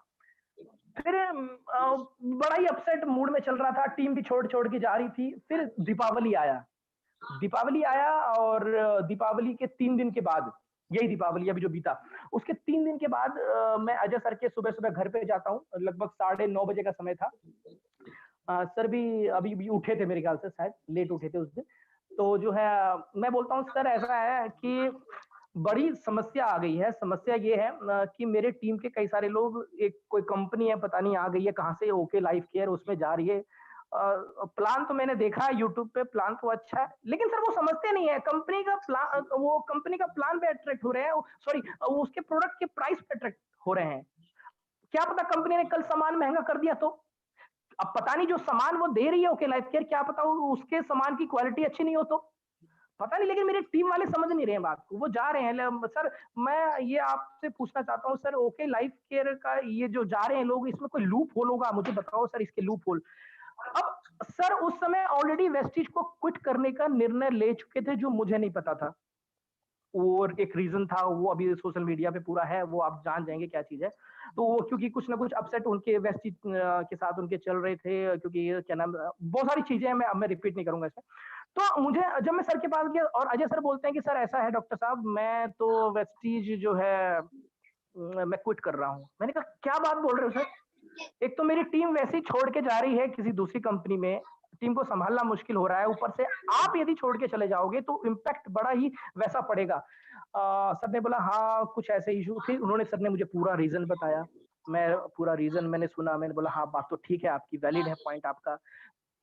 इवन मुझे अजय सर ने बोल दिया था कि मेरी जो भी इनकम वेस्टिज की आएगी मैं आप सब में डिस्ट्रीब्यूट कर दूंगा, आप अपना जो है अपना खर्चा पानी चलाते रहना। मैंने कहा सर बहुत बड़ी बात है, वो तो छोड़ो आप, लेकिन चलो आज मैं जिस चीज के लिए आया हूँ आपको वेस्टिज नहीं करना मत करो, मेरा तो अभी मूड ऐसा नहीं बना है। सर मुझे थोड़ा सा ये बता दो, इसका प्लान जो है, इसके प्लान में कुछ तो लूप होल होगा। सर के भी वही वर्ड थे, सर बोल रहे थे हाँ सर कोई नेटवर्कर है वो कंपनी चला रहे हैं, पता नहीं आगे ऐसी कंपनी तो शायद पता नहीं सरवाइव करेगी कि नहीं, प्रोडक्ट का कॉस्ट कम है, बस उसी पे यूएसपी है। तो ये सब उनके दिमाग में चल रहा था, जो मेरे दिमाग में ऑलरेडी था। तो मैंने बोला सर एक काम करते हैं, कोई ना कोई लीडर आपको, क्योंकि आपको तो बहुत सारी कंपनी के लीडर फॉलो करते रहते हैं, तो कोई ना कोई लीडर आपको जरूर फॉलो कर रहे होंगे ओके लाइफ केयर के। सर ने बोला हाँ एक है लीडर, एक लेडी लीडर है। मैंने कहा क्या नाम है उनका? उन्होंने कहा कि सोनम जायसवाल करके हैं। तो मैंने कहा सोनम जायसवाल जी, अच्छा ठीक है। तो आप सर एक काम करो, आप उनको फोन करो आप, और देखते हैं कुछ प्लान में कुछ ना कुछ तो लूपहोल जरूर होगा। तो सर मैंने एक बार बोला, सर ने मेरी बात नहीं मानी, मैंने दूसरी बार बोला नहीं मानी। मुझे याद है मैंने सर को 3 बार फोर्स किया था कि सर प्लीज सोनम जी को फोन करो एक बार आप। तो मेरे चौथे बार कहने से अजय सर ने मैडम आपको फ़ोन किया था। चौथी बार क्या मेरे बात है! रिक्वेस्ट पे। क्या बात है जी, सर!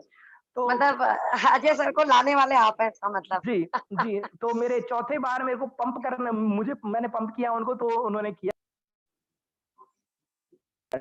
जी, हाँ, तो जो है उन्होंने किया फिर उसके बाद जो है फिर आपको सर ने किया था फ़ोन और फ़ोन करने के बाद जो है फिर आपने टाइम दिया था शाम को 7 बजे का मेरे ख़्याल से।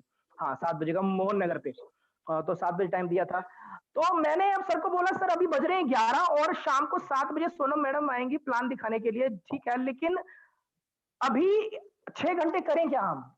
6 घंटे कैसे काटें? क्योंकि मन बड़ा ही अपसेट हो हो चुका है, कुछ ना कुछ अब ये 6 घंटे अब रहा नहीं जा रहा है, कुछ करना पड़ेगा।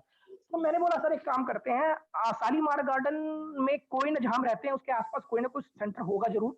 तो वहाँ पे जो है हम देखते हैं उसका क्या प्रोडक्ट है, क्या ये सब चीज़ चल के देखते हैं। तो अश्वनी जी का सेंटर वहीं पे शालीमार गार्डन में है। जी, जो कि हरिओम जी का सेंटर जो है वहाँ पे। तो हम वहाँ पे गए तो वहाँ पे गए तो हमने उनसे पूछा कि सर अश्विनी जी क्या आपको प्लान-व्लान आता है इसका? तो उन्होंने बोला नहीं सर प्लान तो नहीं आता है, अभी तो मैं नया-नया आया हूँ, अब नया-नया मैंने सेंटर भी खोला है। तो मैंने बोला सर एक काम करो आप प्रोडक्ट कैटलॉग लेके आओ और कुछ प्रोडक्ट मुझे दिखाओ आप। प्रोडक्ट मैंने देखा, प्रोडक्ट कैटलॉग के पन्ने पलटे, मैं खुश हो गया। क्योंकि प्रोडक्ट कैटलॉग के पन्ने जैसे मैंने पलटे, मैंने देखा यहाँ पे हेल्थ केयर के प्रोडक्ट महँगे हैं और जनरल केयर के प्रोडक्ट सस्ते हैं, वो तो है, उनका यूएसपी है। तो मैंने सर को बोला कि सर देख रहे हो आप जनरल केयर के प्रोडक्ट तो इन्होंने सस्ते कर दिए और हेल्थ केयर के प्रोडक्ट इन्होंने महँगे कर दिए। तो एक पहला लूप होल तो यहीं पे आ गया। तो सर ने बोला हाँ, ये बात तो पॉइंटेड है, बहुत अच्छी बात है ये तो। ये बात का हम जानकारी लेंगे शाम को। तो मैंने बोला चलो ठीक है, अब आने दो मैडम को ज़रा पूछते हैं। तो हमने आपका वेट किया बहुत, हम आधे घंटे पहले आ गए थे, आप शायद आधे घंटा लेट आई थी मेरे ख्याल से सवा 7 साढ़े 7 बजे के आस-पास। तो मैडम आई, सोनम मैडम आई और फिर जो है लैपटॉप लेके अपना अपना अपना शुरू हो गई प्लान देने के लिए। प्लान तो मैं देख चुका था ऑलरेडी यूट्यूब पे और प्लान खत्म करने के बाद मुझे याद है मैंने सोनम मैम को पूछा कि मैडम प्लान-व्लान तो ठीक है, हम देख चुके हैं, प्लान अच्छा है। लेकिन मुझे ये बताइए कि आपका जो जनरल केयर का प्रोडक्ट है, मेरे 3 सवाल थे। जनरल केयर के जो प्रोडक्ट हैं, वो जनरल केयर के प्रोडक्ट सस्ते हैं मान लिया, लेकिन इसकी क्वालिटी मैं कैसे मानूँ क्वालिटी अच्छी है? तो आपने कुछ 2-3 रीज़न बताए थे।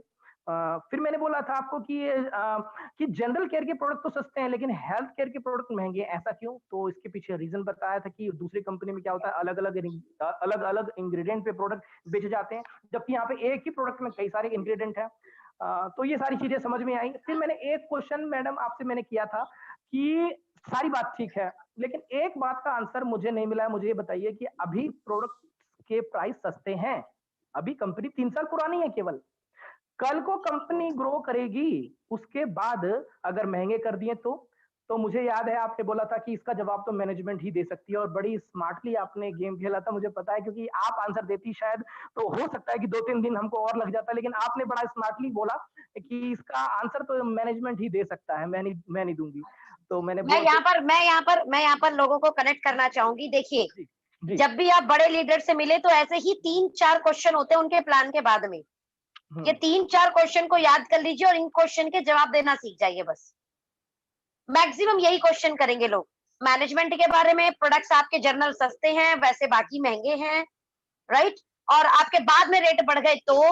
इन सवालों का एक बार स्मार्टली आपने जवाब देना सीख लिया, बड़ी-बड़ी लीडरशिप को आप क्लोज़ कर सकते हो। जी सर, प्लीज़ कंटिन्यू। जी, गो ऑन। बिल्कुल। तो फिर आपने बड़ा स्मार्टली आंसर दिया कि सर इसका आंसर तो जो है मैनेजमेंट ही दे सकती है। तो मैंने और अजय सर ने बोला कि चलिए मैनेजमेंट से मिल लेते हैं आप क्या मैनेजमेंट से मिला सकते हैं? तो मैडम ने बोला था हाँ, हाँ, चलिए। तो मुझे लगा था बस यही 5-6 किलोमीटर गाजियाबाद के आस-पास कहीं न कहीं होंगे मैनेजमेंट, तो वहीं से बात कर लेते हैं। तो मैडम ने बोला कि रोहतक चलना है। मैंने बोला रोहतक जाना है? रोहतक तो मैं नहीं जाने वाला क्योंकि अभी बज रहे हैं 9 रात के 9 बज रहे हैं। 9 से 11 बजे लगेंगे रोहतक पहुँचने में, फिर 2 घंटे रात के 1 बजे तक मीटिंग चलेगी, फिर 1 से 3 यहाँ रात में वापस आएँगे, तो रात के 3 बजे मेरे घरवाले बाहर निकाल देंगे, पता नहीं रात में कहाँ घूमता रहा है। तो मैंने बोला नहीं, नहीं, मुझे नहीं जाना है। फिर मैंने लेकिन सर को पंप किया, मैंने बोला सर आप ज़रूर जाओ और देख के आओ क्या चीज़ है, क्या नहीं है। तो सर का भी मूड कुछ कुछ उस दिन ऐसा था कि चलो ठीक है, जो है फैसला आज हो ही जाए, तो सर चले गए। फिर अगले दिन सर मुझे फ़ोन करके बोलते हैं कि डॉक्टर साहब ऐसा है कि मैनेजमेंट बहुत ही बेहतरीन है, सीईओ साहब के विचार बड़े बेहतरीन हैं और बड़ी अच्छी प्लानिंग है उनकी। तो जो मैं क्वेश्चन पूछना चाह रहा था आपसे, उन्होंने मुझे आंसर दिया मुझे। उसके बाद जो है फिर मैंने एक बात सोचा, यार कंपनी अच्छी है, प्लान भी अच्छा है, प्रोडक्ट भी अच्छा है, सब कुछ अच्छा है, लेकिन पंगा क्या है पता है? पंगा ये है कि मेरी टीम का साइज 3000 लोगों की हो चुकी थी। उनको मैं कैसे बोलूं कि मैं इसमें जा रहा हूँ? तो मैंने सर को बोला, सर अब कैसे किया जाए? ओके लाइफ केयर में तो जाना है, लेकिन कैसे टीम को अप्रोच कैसे किया जाए? बड़ा ही टेढ़ी खीर थी, क्योंकि 3000 लोग की टीम कम नहीं होती है। तो सर ने बोला, सर एक काम करो आप, जो मेन कोर लीडर हैं, जैसे कि कोई सिल्वर डायरेक्टर हैं, गोल्ड डायरेक्टर हैं, मैं चूंकि स्टार डायरेक्टर था, तो जो है सिल्वर डायरेक्टर हैं, जो कि गोल्ड डायरेक्टर हैं, और जो 20% वाले हैं डायरेक्टर हैं, उन सबको, तो मेरी टीम में ऐसे 8-10 लोग थे, तो उनको बुलाया गया। उनसे कैसे अप्रोच किया गया? उनसे मैंने ये पूछा कि देखिए, आप मेरे साथ 6 महीने से हैं, आप मेरे साथ 1 साल से हैं, आप मेरे साथ 1.5 साल से हैं। मीटिंग में कोई दिक्कत नहीं, ट्रेनिंग में कोई दिक्कत नहीं, सेमिनार में कोई दिक्कत नहीं, पूरा 100% हम आपके साथ एफर्ट लगा रहे हैं। फिर आपका रिजल्ट क्यों नहीं आ रहा है? आपकी ग्रोथ क्यों नहीं आ रही है? मुझे बताइए। उन्होंने एक-एक करके रीज़न बताने उन्होंने एक-एक करके रीज़न जो है गिनाने स्टार्ट कर दिए कि सर कोई बात सुनता नहीं है, टीम जा रही है उधर, और प्रोडक्ट का कॉस्ट महँगा है, ये है, वो फलाने। तो हमने कहा, अगर ये सारे क्वेश्चन के आंसर अगर आपको मिल जाएँ, तो ग्रोथ हो पाएगी? उन्होंने कहा बिल्कुल हो पाएगी। तो फिर हमने उनको ओके लाइफ केयर का हमने बताया कि हम इसमें जाने की सोच रहे हैं। सब अपने बहुत शानदार सर, अगेन मैं यहाँ पे रोकना चाहूंगी। अब देखिए, जो लोग भी टीम स्विच करके जब कंपनी चेंज कर रहे हैं, तो वहां पर किस तरीके से अपनी टीम को बताएं। अगर ये आप स्मार्टली कर पाए, तो टीम को भी एक साथ ला पाओगे, वरना टीम बिखर जाएगी। और यहाँ गौरव सर ने बड़ी अच्छी बात क्या की, किसी को फोन पे नहीं बोला कि हम ये करने वाले हैं, हम वो करने वाले हैं। नो, इन्होंने नो, नो। स्मार्टली अपने कोर लीडर्स को बुलाया। कोर लीडर्स मतलब silver director, gold directors, directors, उन्हें बुलाया और सबसे पहले उनके क्वेश्चन पूछो। उन्हें आते ये नहीं बोलती हम कुछ और प्लान करने वाले हैं। उन्हें आते उन्हें क्या बोला, कमियां पूछी, उनके ना करने के ना हार जाने के कारण पूछे, फेलियर्स के कारण पूछे, मार्केट के चैलेंजेस पूछे, और उन चैलेंज को लिखकर अब बोला कि अगर इन सब के आंसर मिल जाए तो कितना अच्छा होगा। उन्होंने ओके लाइफ केयर का प्लान प्रेजेंट किया। बहुत शानदार, बहुत शानदार।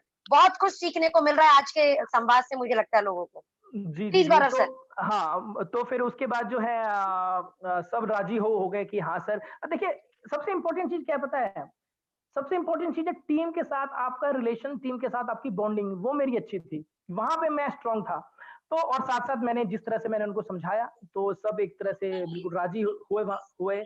अ, अब जो है, मेरे को अब एक इंसिडेंट बताना चाहूँगा, 2 मिनट का बड़ा ही फ़नी इंसिडेंट है, और जी हालाँकि खैर, हाँ, मैं आपको बता देता हूँ कि मेरी एक टीम चल रही है कोटद्वार उत्तराखंड में। वहाँ पे अपने नाम आप मेरे लीडर को जानते होंगे, शैलेंद्र झा, मुकेश झा जी।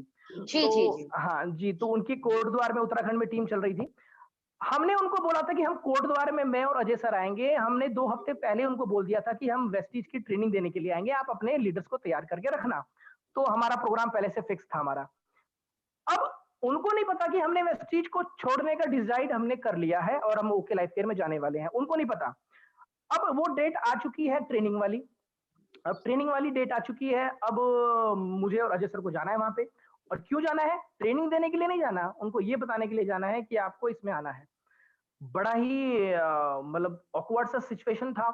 और मुझे सबसे ज़्यादा, अच्छा, मैं बिल्कुल ड्रेस में जा रहा था, काला पैंट, सफेद शर्ट, टाई, और सर जो है किसी और ड्रेस में जा रहे थे। मैं और काँप रहा था, घबरा रहा था, सर ये कौन से ड्रेस में आप जा रहे हो सर? वो देख के घबरा जाएँगे। मतलब कि नहीं, नहीं सर, कोई बात नहीं है, घबराओ मत। तो वो गए वहाँ पे, और वहाँ पे मुकेश झा जी जो हैं पूरा अपने टीम को चार्ज अप कर रहे हैं कि ये होगा, कार कार्निवल होगा, ये सब होगा पूरा। अ, जो है के करोड़ रुपए आ रहा है, ये सब वो सब पूरा टीम को चार्ज अप कर रहे हैं। और हम यहाँ पे अजय सर और हम इसलिए जा रहे हैं ताकि उनको बताने के लिए कि वहाँ पे आप ग्रोथ नहीं कर सकते हो, आपको यहाँ पे आना पड़ेगा। ये सब हम वहाँ पे गए, हमने पूरा प्रेजेंटेशन दिया, और सारी टीम चार्ज अप हुई। और लगभग मेरी 95% लीडरशिप मेरे साथ में आ गई। 95% जो है मेरे साथ आ गई। एक बात और बताना चाहूंगा आपको मैं, कि मेरे रिलेशन मेरे टीम के साथ तो थे ही अच्छे। मेरे जो क्रॉस लाइन थे, अजय सर की जो दूसरी टीम थी, उनके साथ भी मेरे रिलेशन बहुत अच्छे थे। उसका परिणाम ये हुआ कि आज वो मेरे टीम का हिस्सा है। मैं आपको अनूप जोशी जी, राजेश कुमार जी, विपुल अग्रहरी जी, ये बहुत ही ग्रेट लीडर, बहुत ही जबरदस्त मेरे क्रॉस लाइनर थे, और मुझसे अच्छा बिजनेस जो है करते थे। तो आज ये मेरी टीम का हिस्सा है और मैं इनका थैंक यू वेरी मच बोलना चाहूँगा कि आपने मुझ पे बिलीव किया, विश्वास किया और जितने भी मेरे टीम मेंबर हैं, सबको मैं यकीन दिलाना चाहता हूँ कि आपको मैं ग्रो करवा के ही मैं छोड़ूँगा। उसके बाद बस मैं 2 मिनट मैडम और लेना चाहता हूँ लास्ट फिर मेरा फिनिश है। उसके बाद सर ने मुझे एक चीज़ बोली कि ऐसा है कि डॉक्टर साहब अब आपको एक काम करना पड़ेगा कि जैसे आप अपने फॉलोवर को और सब्सक्राइबर को आप जो भी सच्ची बात थी वो आप बताते थे ना? मैंने कहा हाँ, बिल्कुल। तो आज उनको आप झूठ में क्यों रख रहे हो आप? उनको फ़रेब में क्यों रख रहे हो? आपको वेस्टीज को क्विट किए हुए 1 हफ्ता हो चुका है। अभी तक आपने अपने फॉलोवर्स को आपने नहीं बताया कि आप वेस्टीज में नहीं हो, तो आप झूठ में क्यों रख रहे हो? अंधकार में क्यों आप रख रहे हो उनको आप? मैंने कहा बात तो सही कर रहे हैं आप। तो सर ने बोला कि आपको बता देना चाहिए। तो फिर मैंने जो है वीडियो बनाई कि आखिर मैंने वेस्टीज को क्यों छोड़ा और उसके बाद तो जो है उसके अगले दिन से लेकर 1 हफ्ते तक मुझे रोज़ाना के 200 से 300 कॉल आते थे। मेरा बस का बात नहीं था कॉल अटेंड कर पाना। म और कई सारे लोग जो चाहते थे कि मेरी टीम में आने के लिए, मेरी टीम का हिस्सा होने के लिए, अब उनको मौका मिल गया था मेरी टीम में आने का और मैं उनका बहुत ही ऋणी हूँ। और जो विश्वास उन्होंने किया है, मेरे फॉलोवर ने किया है मेरी टीम में आने के बाद, तो मैं उनको बोलना चाहता हूँ कि आपने मुझ पे बिलीव किया है, मैं जब तक आपको सफल नहीं बना दूँगा, मैं चैन से नहीं बैठने वाला हूँ। इतना बिलीव आप मुझ पे कर सकते हैं आप। बहुत शानदार, जी। अब बहुत ही मैडम शानदार। ऑल जी। ओवर संवाद is a super mind blowing संवाद जो आज का रहा। और बट मैडम अब मैं यहाँ पर हाँ, जी, प्लीज़, जी प्लीज़, मैडम प्लीज़। 1 सेकंड और कि देखिए पिछली कंपनी में हम इतना घुस गए थे, हमारे ब्लड में हमारे था एक तरह से पुरानी कंपनी। अब मैंने 1 हफ्ता मुझे हो गया, मुझे वेस्टीज को क्विट किए हुए मैंने अपने घर में नहीं बताया है कि मैं ओके लाइफ केयर को छोड़ चुका हूँ। मैंने अपने फैमिली को नहीं बताया, मैंने अपने घर को नहीं बताया कि मैं ओके लाइफ केयर को छोड़ चुका हूँ। मैं डेली घर से बाहर जाता था, ड्रेस में नहीं जाता था यूनिफ़ॉर्म में, तो घर वाले को हाँ शक जी। होता था। एक दिन उन्होंने पूछ लिया कि तुम आजकल ड्रेस नहीं पहन के जाते हो, क्या बात है? तो हुँ, मैंने भगवान का नाम लेते-लेते बोल दिया कि मैंने छोड़ने की डिसाइड कर लिया है। आप बिलीव नहीं करेंगे, मेरी मम्मी के आँखों से 2 दिन तक आँसू नहीं रुके थे, 2 दिन तक। बाप रे! क्योंकि बहुत अंदर तक हम घुस गए थे, बहुत दिल जान से हमने किया था, बहुत दिल जान से। जी मैडम। बहुत ही शानदार। मतलब ऑल ओवर ये जर्नी बहुत ही कई बार कॉमेडियन भी हुई है, तो कई बार ये बहुत ज़्यादा इमोशनल भी हुई है, कई बार ये मतलब कई बार तो मतलब जाने-अनजाने यूट्यूबर बन गए, बताओ ये तो बड़ी-बड़ी बात हो गई। और जी, 6 महीने में लाख प्लस मतलब सिल्वर बटन मिल जाना यूट्यूब पे आज लोग मेहनत करते रह जाते हैं और नहीं मिलती है और मतलब अल्टीमेट जर्नी। लेकिन सर मैं जी। ज़रूर चाहूँगी कि यहाँ पर हमारे यूट्यूबर दर्शक को आप कुछ 2-3 पॉइंट ऐसे बिकॉज़ आपने 4 महीने में 1 लाख पे आउट को टच भी किया है। तो यकीनन आपकी जो जर्नी है वो सुनने लायक है कि ये 4-5 पॉइंट ऐसे कुछ ज़रूर बताएँ, जिस कारण लोग हमारे साथ कनेक्ट हो पाएँ और लोग ये जान पाएँ कि किस तरीके से 4 लाख प्लस पे आउट बनाया जा सकता है। जी, बिल्कुल, बिल्कुल। देखिए, आप किसी भी डायरेक्ट सेलिंग में हैं, अगर आपको अपनी ग्रोथ लेनी है, तो 2-3 चीज़ें आपको नोट करनी पड़ेंगी, बहुत ज़्यादा ज़रूरी है, जो मैंने किया पहले दिन से। आपको अपने टीम में ज़्यादा से ज़्यादा देखिए, सिंपल सी बात है, कोई भी टीम ज़्यादा ग्रो वही करती है, जिसकी टीम में ज़्यादा से ज़्यादा प्लान प्रेज़ेंटेशन होता है। सिंपल सी बात है, जिसके टीम में जितने ज़्यादा प्लान होंगे, जिसकी टीम में जितने ज़्यादा प्रेज़ेंटर होंगे, वो ज़्यादा टीम ग्रो करती है।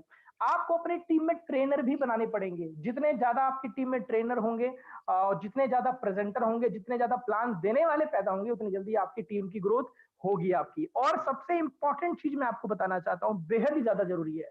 प्रोडक्ट की ट्रेनिंग लीजिए, आप कोई दिक्कत नहीं है। कैलकुलेशन की ट्रेनिंग लीजिए, दुनिया जहान की ट्रेनिंग लीजिए, लेकिन एक चीज़ बहुत ज़रूरी है, उसको मत भूल जाइएगा, वो है रिलेशनशिप, रिश्ता बहुत ज़रूरी है। ऐसा नहीं है कि कोई डिस्ट्रीब्यूटर को आपने लाए और छोड़ दिया, एक कोने में छोड़ दिया आपने, ऐसा नहीं करना है आपने। रिलेशनशिप बहुत ज़्यादा ज़रूरी है, वो उसको आप अच्छी तरह से अपने टीम को पालिए, वो बच्चे हैं आपके। तो ये 3-4 चीज़ों पे आप देंगे, आपका बहुत देखिए ही ग्रोथ कहाँ से खूबसूरत। कहाँ जाएगी आपकी। बहुत खूबसूरत आपकी लास्ट की जी, चीज़ें।